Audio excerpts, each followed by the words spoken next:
Bienvenue à cette visioconférence Devenir infirmier proposée par le groupe hospitalier universitaire APHP Nord. Aujourd'hui, nous vous proposons une discussion-réflexion sur la pratique infirmière au sein d'une équipe hospitalière de coordination de prélèvement d'organes et de tissus. Nos invités sont infirmières, elles exercent au sein des hôpitaux Saint-Louis, Lariboisière, Fernand Vidal et Beaujon.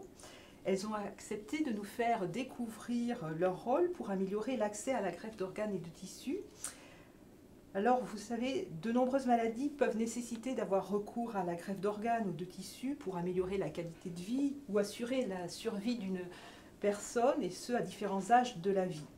En 2023, en France, 5634 greffes ont été réalisées, dont 3525 greffes de reins. Vous corrigerez si je me suis trompée, mais je ne crois pas.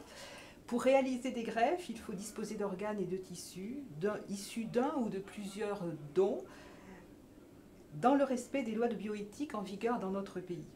Alors Jocelyn, à un moment donné de leur parcours professionnel, nos invités ont choisi de s'impliquer dans la chaîne de solidarité qui relie le don à la greffe d'organes et de tissus et d'exercer une mission hospitalière transversale qui est assez singulière. Et je suis sûre que tu as envie de poursuivre la discussion avec elles et de recueillir leurs témoignages de praticiennes de terrain. Donc déjà bienvenue. Alors, on va vous demander de vous présenter, depuis combien de temps vous êtes infirmière et depuis combien de temps vous avez intégré l'équipe de coordination de prélèvement. Je suis Johanna Barbier, je suis infirmière depuis 12 ans et je suis depuis 3 ans infirmière de coordination à l'hôpital Beaujon et à l'hôpital Bichat. Bonjour, moi je suis Caroline Ansker, je suis infirmière depuis moins de 15 ans et infirmière de coordination depuis 6 ans. Bonjour, moi c'est Julie Guéry, je suis diplômée depuis 10 ans et j'ai rejoint la coordination de Bichat et Beaujon depuis 1 an et demi. Et donc moi je suis la vieille de l'équipe, je suis diplômée depuis 34 ans et coordinatrice depuis 27 ans. Mais c'est un poste qui a évolué, donc ça a changé depuis 27 ans. Du coup, au regard de ce que vous avez dit, quelles sont les modalités, les grands principes du don d'organes et de prélèvement d'organes et de tissus en France? Qui veut répondre? Comme on a parlé François, effectivement on est régi par la loi de la bioéthique et les 3 fondamentaux, c'est donc la gratuité, l'anonymat et le consentement présumé. Ce sont peut-être des personnes décédées qui donnent leurs organes et tissus, c'est ça? Vous confirmez? Oui, il y a aussi des dons vivants, on connaît peut-être un petit peu moins, notamment les dons de reins. Une activité qui se fait sur l'hôpital Saint-Louis notamment, où un patient en attente d'une greffe rénale peut bénéficier du don d'un de ses proches. D'accord. Mais en gros, l'activité de donneur vivant, ça représente 15% de l'activité globale de greffe en France. La majeure partie des donneurs, c'est des donneurs décédés. Et pour du coup, quels organes peut-on donner?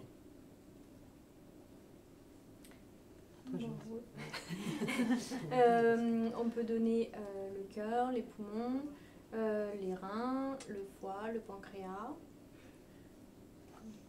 Après, on peut également donner des tissus. Oui, lesquels? Tissus osseux, les cornets,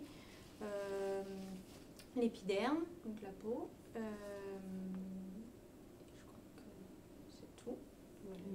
Les vaisseaux. Valves cardiaques. Et le cœur pour les valves. Oui. Pour les valves cardiaques, d'accord.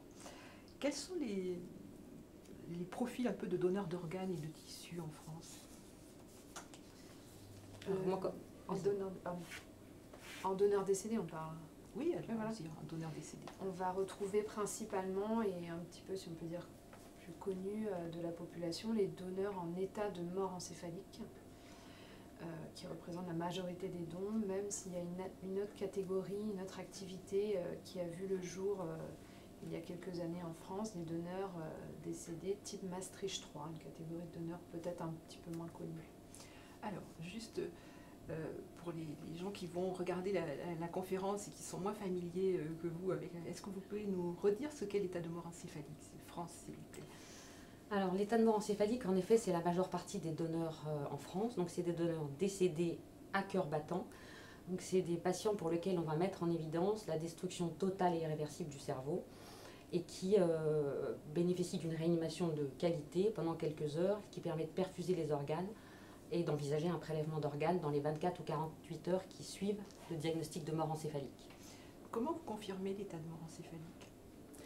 L'état de mort encéphalique, c'est très réglementé en France, c'est le décret du 2 décembre 1996, et donc ça nécessite d'abord un diagnostic clinique, et après ce diagnostic clinique est confirmé par des examens paracliniques, donc ou 2 électroencéphalogrammes réalisés à 4 heures d'intervalle, ou bien une angiographie cérébrale, et donc en France on réalise plus communément des angioscanners. D'accord. Vous avez fait allusion au donneur Maastricht que vous appelez 2 ou 3. Est-ce que vous pouvez préciser un tout petit peu cette catégorie? Vous voulez le faire, Johanna? Oui. Alors, c'est des patients dont la limite d'âge actuellement est inférieure à 71 ans, mais c'est toujours un peu en cours d'évolution. Et c'est des patients qui sont en réanimation et qui ont acté par les médecins de manière collégiale un arrêt des thérapeutiques, donc qui va être d'abord vu entre médecins et famille pour leurs proches. Et si cet arrêt thérapeutique est acté, on est mis dans la boucle, donc la coordination est mise dans la boucle. Et effectivement, là, c'est des patients qui vont être ce qu'on appelle, à la différence de la mort cérébrale, à cœur arrêté. Donc on va réaliser cet arrêt des thérapeutiques. Une fois que le patient est décédé, donc à cœur arrêté, on va pouvoir remettre une circulation sanguine abdominale en route pour que certains organes puissent être prélevés. Donc là, vous ciblez quels organes plus particulièrement dans ce cas-là? Alors, à l'heure actuelle, les reins, le foie, le pancréas et les poumons. D'accord. Le cœur est encore à l'étude. Et là, vous avez parlé de 71 ans. Oui. Donc, ça veut dire que c'est l'âge limite sur le patient ne peut pas être greffé au-delà des... ne peut pas être prélevé au-delà des 71 ans. Exactement. D'accord. Pour les donneurs de type Maastricht 3. Voilà, c'est ce que j'allais demander. Mais par fait. contre, je crois qu'il n'y a pas de limite d'âge pour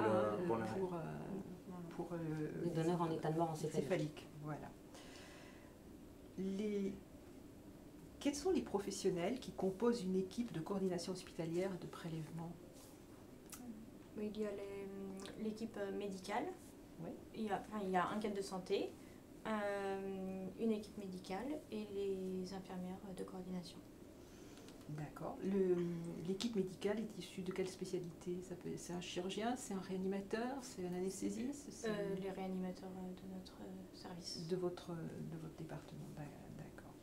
Et quel est le rôle de ces différentes personnes au sein d'une équipe de coordination? Que fait une infirmière de coordination hospitalière, de prélèvement d'organes? Caroline?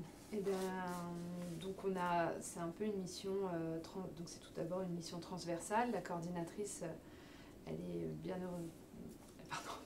n'est heureusement pas toujours au bloc opératoire, parce qu'heureusement il n'y a pas des décès tous les jours avec des potentiels donneurs à prélever. Elle va avoir d'autres missions qui sont peut-être un peu plus méconnues. Elle va participer au staff des réanimations le matin. Elle va tenir à jour les dossiers des donneurs prélevés.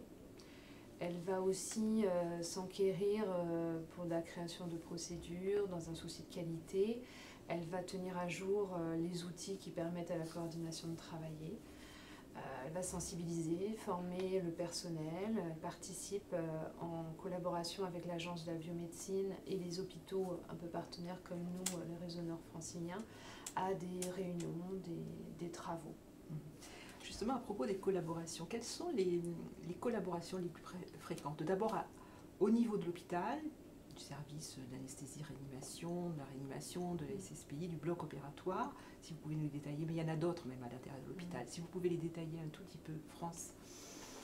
La coordination a en effet une place maîtresse et elle est très centrale, puisque, je vais juste reprendre ce qu'a dit un petit peu Julie et Caroline, pour faire des prélèvements d'organes dans un hôpital, il faut être autorisé au prélèvement d'organes. Donc pour être autorisé au prélèvement d'organes, il faut avoir des équipes de coordination. Une équipe de coordination, c'est des médecins coordinateurs et des infirmières coordinatrices. Et au terme de la loi et de la loi de bioéthique, quand on n'a pas des équipes de coordination sur place, on est dans un réseau de prélèvement. Et ces réseaux de prélèvement sont directement en lien avec ou Saint-Louis-la-Riboisière ou Beaujon et Bichin. Donc la coordinatrice est un peu une pièce maîtresse autour de toute cette activité, puisque hormis le fait de gérer des donneurs en effet au quotidien, on est en lien avec les équipes de bloc, les équipes de la direction, avec les équipes juridiques, avec bien entendu l'Agence de la biomédecine, les équipes de police et juridique, La chambre mortuaire, la chambre mortuaire, bien entendu, les transporteurs. les services de transport d'organes. Donc nous, on a un marché avec 360, mais c'est la société avec laquelle on travaille. Et puis surtout l'imagerie aussi, bien sûr, la radiologie, comme on l'a dit tout à l'heure, ça c'est une pièce essentielle. Et donc la coordinatrice est vraiment très centrale et travaille avec tous ces différents protagonistes. D'accord.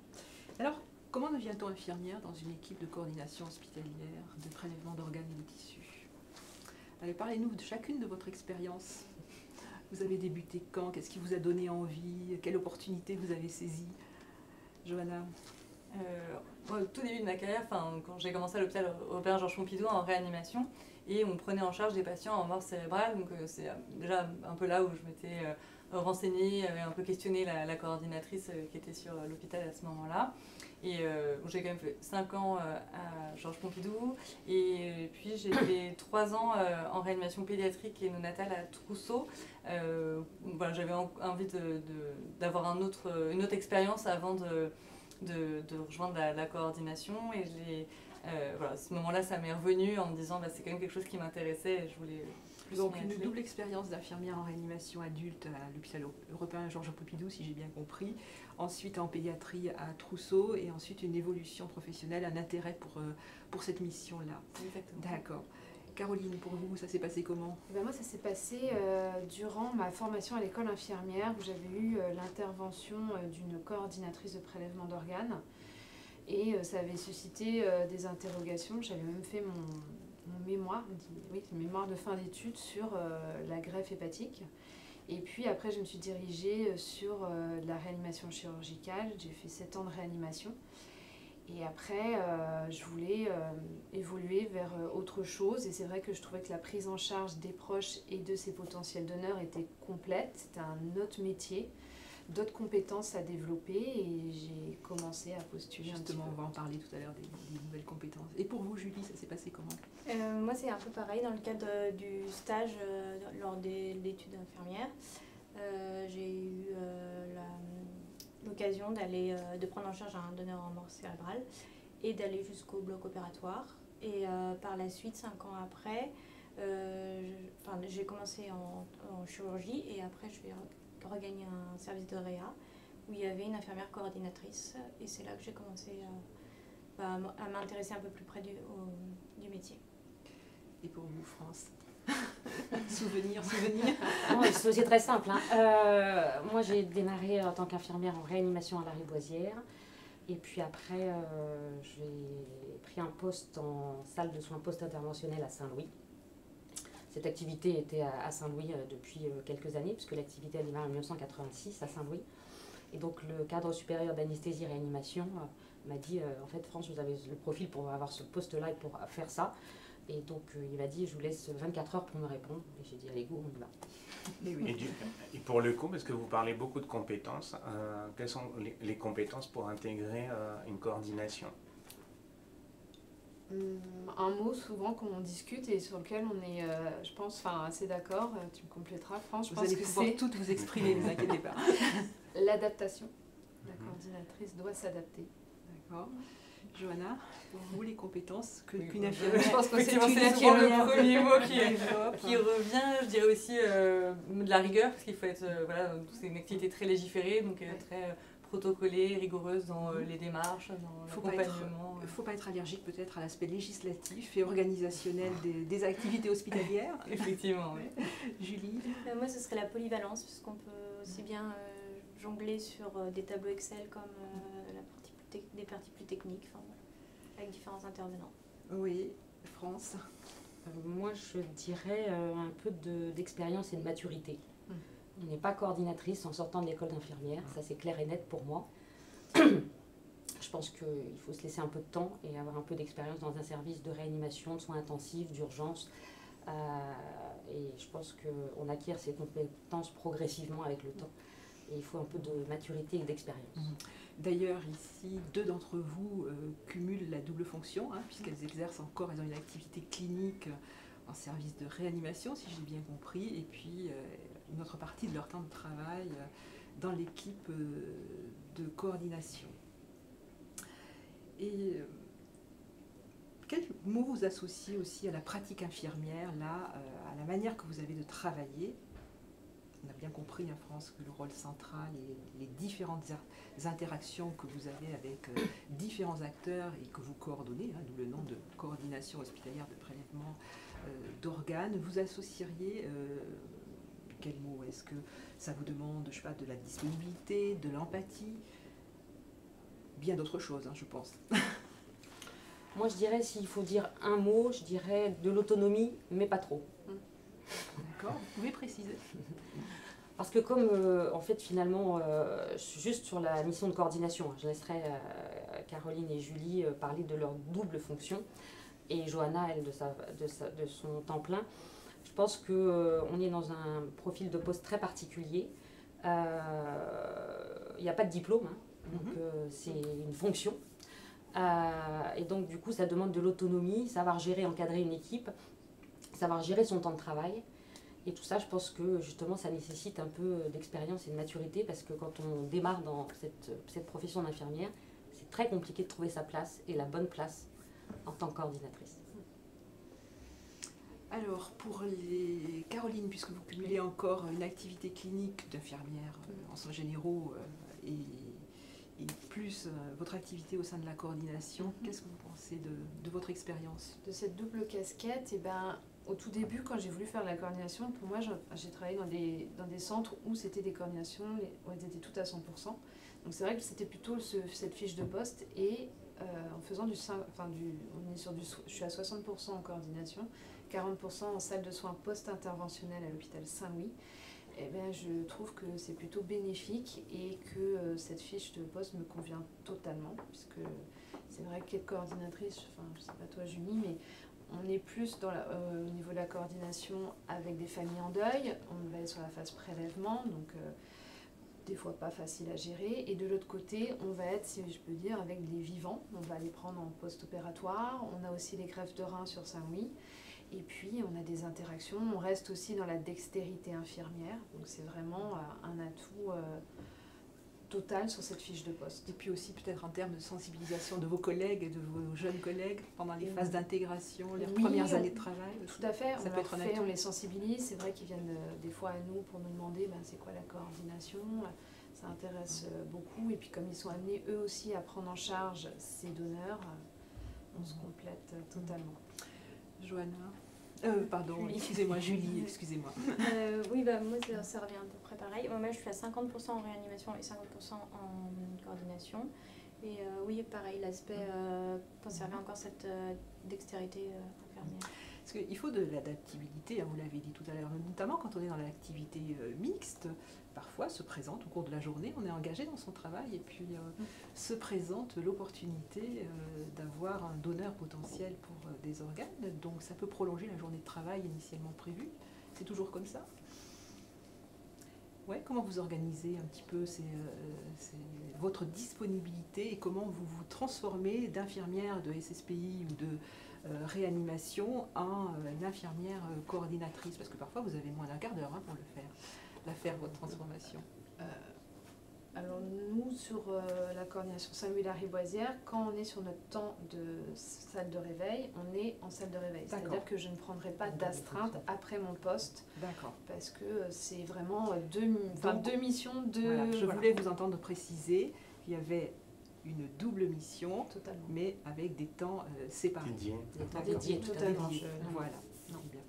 Johanna, qu'est-ce que vous pensez, vous, de l'intégration, du recrutement d'une infirmière? Parce qu'en fait, vous vous auto-recrutez les unes les autres, puisque vous connaissez en règle générale les services de réanimation, les services de SSPI, les services d'urgence. Vous avez de multiples occasions de vous rencontrer, d'échanger et vous repérer des profils qui pourraient être... c'est comme ça que cela se passe, auprès d'infirmières qui ont déjà un peu d'expérience clinique et qui pourraient rejoindre votre activité. Qu'est-ce que vous en pensez? Alors, chez nous, c'est le cadre de notre équipe qui fait le recrutement, mais effectivement, comme on est plusieurs à être en double activité, certains de nos collègues nous questionnent sur nos missions quotidienne, enfin tout l'aspect qu'ils ne voient pas, parce qu'ils nous voient quand on est effectivement sur une démarche auprès d'un patient en réanimation, mais il y a aussi tout cet aspect bureautique, voilà, donc, et à ce moment-là on répond à leurs questions, et après nous en tant qu'infirmière coordinatrice dans une équipe, on a un grand rôle dans l'intégration effectivement des nouvelles. Alors, moi je suis étonnée parce que vous n'avez pas abordé, France tout à l'heure ça est rapproché, puis elle est repartie un petit peu sur un autre aspect. Sur les compétences à développer, c'est la relation. Parce que vous allez quand même mener des entretiens d'une nature particulière. Vous apprenez à mener des entretiens, parce que pour recueillir un consentement, enfin, un consentement est présumé, d'accord, mais la personne donneuse potentielle, un entourage familial, amical et autres, les circonstances du décès sont souvent un petit peu difficiles. Alors comment vous qualifieriez un peu toute cette période et tout le temps d'apprentissage que cela nécessite? France, là, vous qui avez beaucoup d'expérience, qui avez formé des tas d'infirmières coordinatrices. Finalement, l'entretien, en effet, c'est un peu la phase la plus délicate de notre activité. À la fois, j'ai envie de dire, le reste, c'est un espèce de puzzle à reconstruire. La phase la plus délicate et la plus sensible, en fait, c'est l'entretien, en effet, avec les proches. Après, il y a de nombreuses formations qui sont dispensées par l'Agence de la biomédecine. Il y a toute une phase aussi d'observation, d'apprentissage, de compagnonnage pour pouvoir et assister et profiter de l'expérience des unes et des autres. Et puis après, il faut se forger soi-même ses expressions, sa façon d'être, son empathie, sa présence, ses moments de silence. Et c'est à chaque coordinatrice, en effet, d'adapter la meilleure attitude à avoir pour le respect des proches. Ce sont des entretiens que vous menez conjointement avec le médecin? Alors ça, c'est essentiel. C'est des entretiens qui sont toujours menés avec le médecin réanimateur, qui n'est pas le médecin coordinateur, qui est le médecin réanimateur qui s'occupe de ce patient en état de mort encéphalique ou potentiel Maastricht 3. Et donc, c'est des entretiens qui sont faits en effet toujours avec le réanimateur et la coordinatrice. Tout ce qui est l'aspect médical est 100% à la charge du réanimateur. Nous, on recueille la non-opposition éventuelle du défunt au don d'organes, mais tout ce qui est l'abord du décès, la confirmation du décès, c'est purement médical. D'accord. Alors, un entretien parfois ne suffit pas, parfois vous êtes obligé d'aller progressivement, de reprendre l'entretien. Est-ce que ça peut arriver, Johanna? Oui, tout à fait. On s'adapte à la famille. Après, on a aussi des règles de bonnes recommandations, de bonnes pratiques pour l'entretien. Mais effectivement, il faut être quand même relativement flexible et s'adapter. C'est des familles qui sont en deuil, qui vivent un moment extrêmement difficile. Donc, voilà, on s'adapte. Ce que vous disiez tout à l'heure, d'où l'intérêt d'avoir une certaine maturité professionnelle, parce que quand on sort comme on disait, du DE, on n'a pas tout ce recul potentiellement et la manière d'aborder aussi les choses. Ouais. Après, on a toutes eu des expériences de réanimation, donc on l'a vécu en tant qu'infirmière de réanimation, on a assisté aussi à ces entretiens. Donc que ce soit pour une mort encéphalique ou pour des mauvaises nouvelles hors de contexte de don, c'est vrai qu'on a pu appréhender un petit peu. Quand vous partez sur un projet de prélèvement et que va se réaliser, vous avez réalisé vos entretiens, vous avez obtenu un consentement élargi au-delà du consentement présumé, vous mettez en place l'organisation, avec l'agence de biomédecine, avec les équipes chirurgicales qui vont venir prélever, il faut une salle d'opération disponible, le personnel qui y travaille. Et ensuite, vous avez les organes qui ont été prélevés, qui repartent dans différentes directions. Vous avez de nouveau du travail à faire pour accompagner jusqu'à la chambre mortuaire et au-delà. La phase complète peut vous prendre combien d'heures?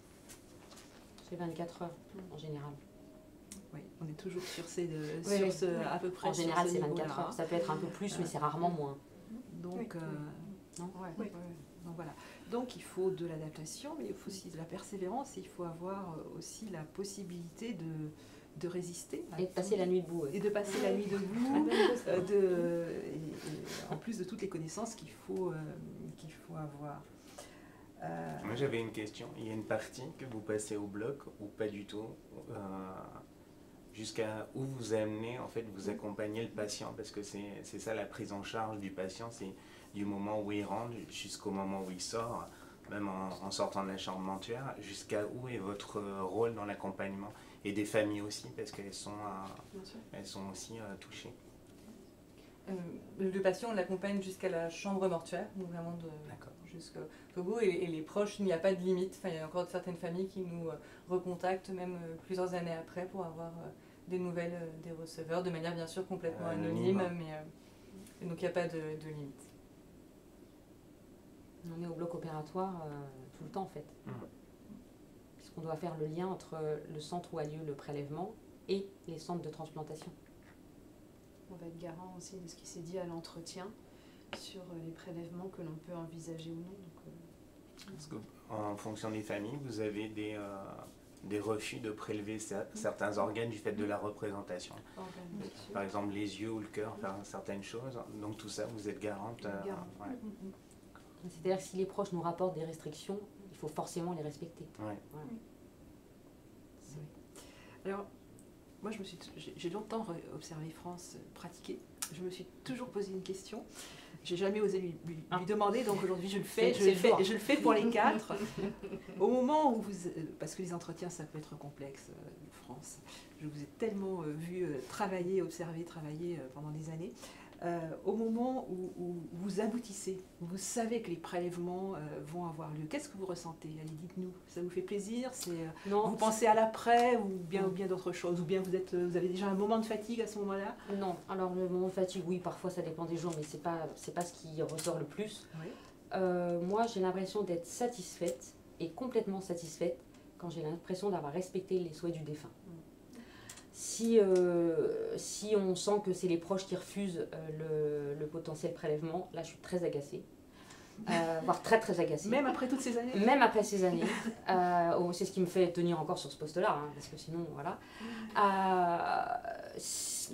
Pour moi, le plus important, c'est de respecter les volontés du défunt et que s'il ne voulait pas être prélevé et qu'il l'avait dit et que c'était clair et net, il n'y a pas de discussion à avoir. On respecte le défunt dans toute sa dimension.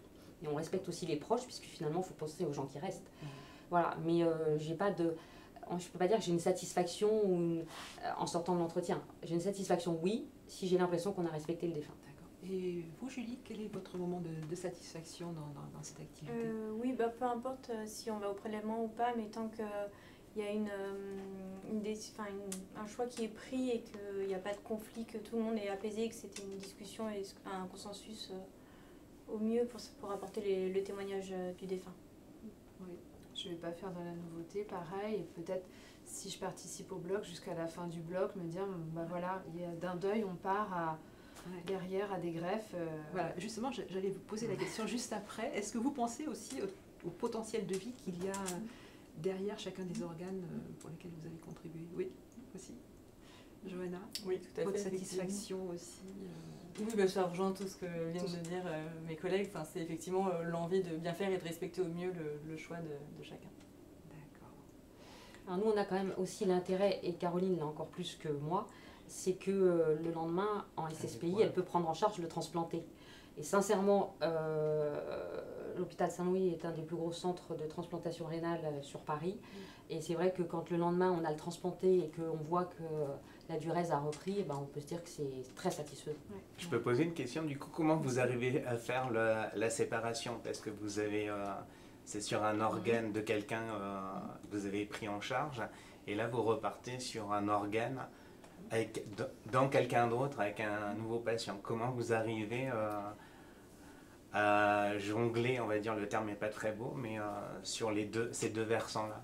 On arrive, c'est comme je disais un peu, c'est-à-dire que on a pu voir les proches dans ce deuil qui est brutal, qui les a peinés et qui va les peiner encore, participer au bloc et se dire, là en face de moi j'ai quelqu'un qui va recommencer à vivre, si on peut dire normalement, puisqu'il y a quand même des contraintes à être greffées, et se dire, voilà, on a respecté sa volonté et derrière il y a quelqu'un qui va réapprendre à sa vie le plus simplement possible.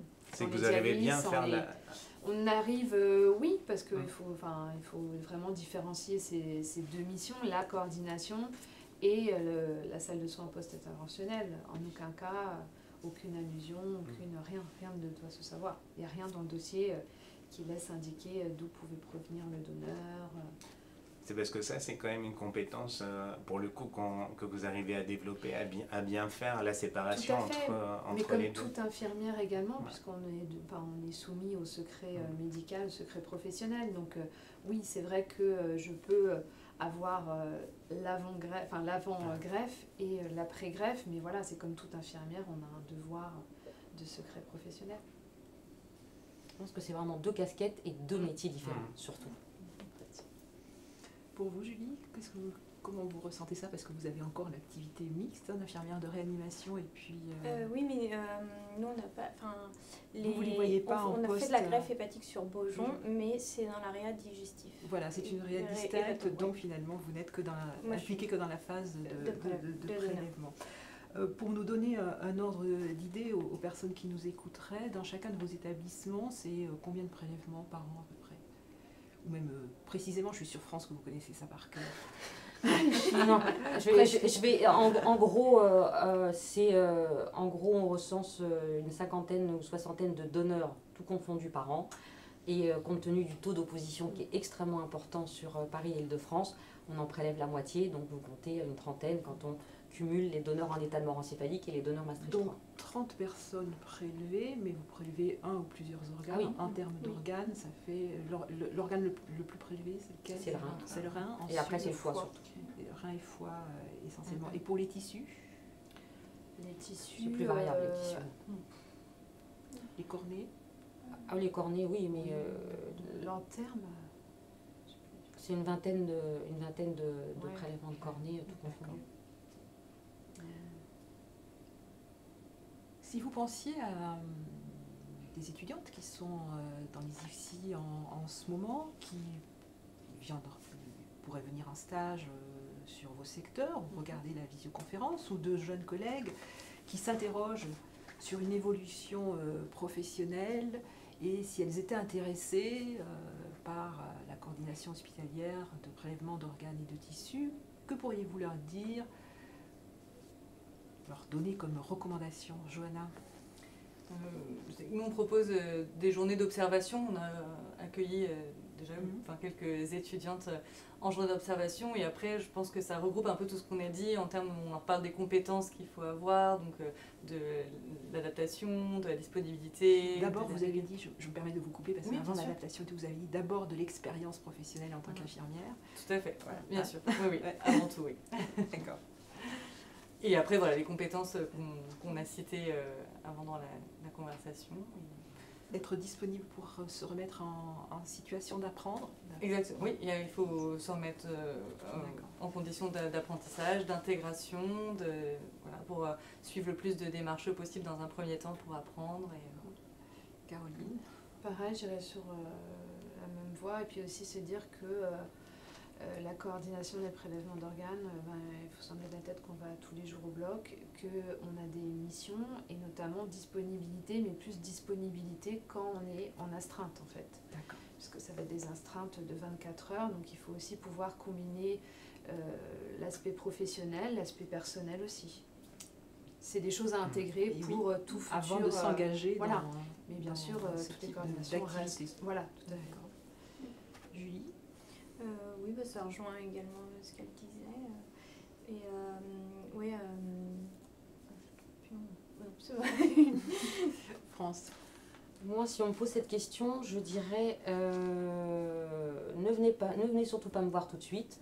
Travaillez 3-4 ans en réanimation ou dans un service de soins, dans une salle de surveillance post-interventionnelle, et on en reparlera après.